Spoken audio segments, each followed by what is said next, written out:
Welcome back, guys. It's Mike Frank with Berkshire Hathaway, Frank Oliver and Company, coming to you on this disgusting, rainy Monday. Not excited, but kind of excited to start a new month. Kind of feels like a new year. I'm very excited to be going into the last month of the season, getting ready to set over for 2021. And while I'm thinking about this disgusting weather, we're going to be talking a little bit about finding your vacation home, second home, vacation home, investment property, whatever that might look like for you. We're going to talk a little bit about that.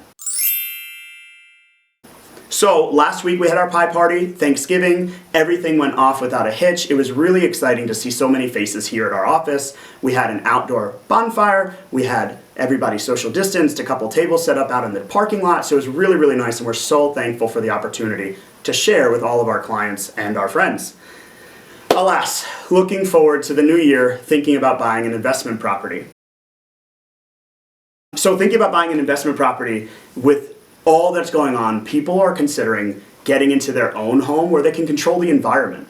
Instead of moving into a hotel or going to a foreign place, they're finding places that are more local and good for their family to entertain safely in this whole COVID time, right? What we want to consider is, what does that look like for you? Does an investment property make sense? A second home, does it make sense for you?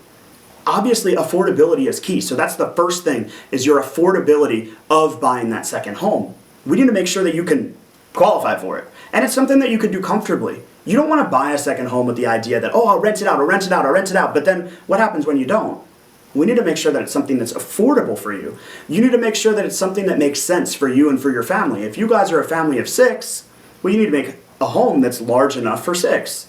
If you bought a 2-bedroom condo that maybe had some limitations on your occupancy in Ocean City, Maryland, or Myrtle Beach, South Carolina, you want the opportunity to say, hey, this is fit for me.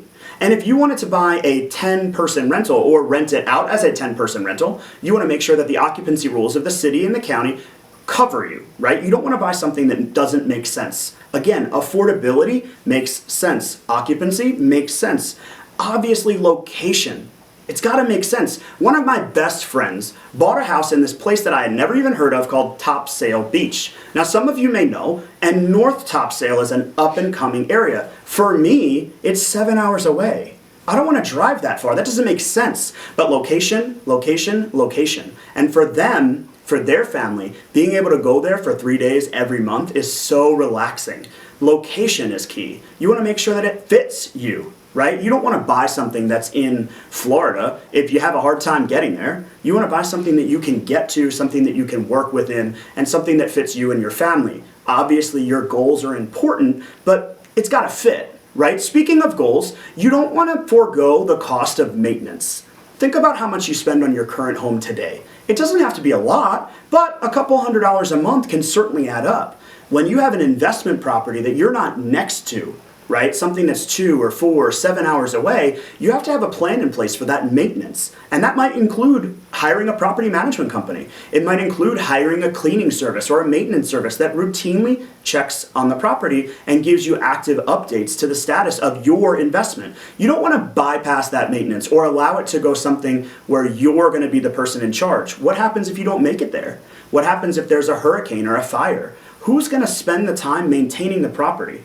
You need somebody that's invested into this investment of yours so that you can protect yourself, right? As you're considering all these things, the biggest thing to consider is, can it be a good decision for you? Does it make sense for what you and your family and your goals look like? For a second home, it can be the greatest decision in your life. But if you're not the type of person to travel to the same place all the time, you definitely want to find somebody that can manage that investment, can focus on making it a profitable opportunity for you, and something that's affordable and makes sense, right? Obviously, nobody wants the idea of staying in a hotel, and nobody wants to think of themselves as an unsavvy financial planner. But just because it sounds good doesn't make buying an investment property the right thing for you. We want to make sure that we protect you guys all along the way. And if you ever have any questions, of course, reach out to us. We're here for you 24/7. Look forward to seeing you next week. Thanks for watching. Make sure you like and subscribe for weekly content. Also, check out our social media pages. The links are in the description below. See you next week.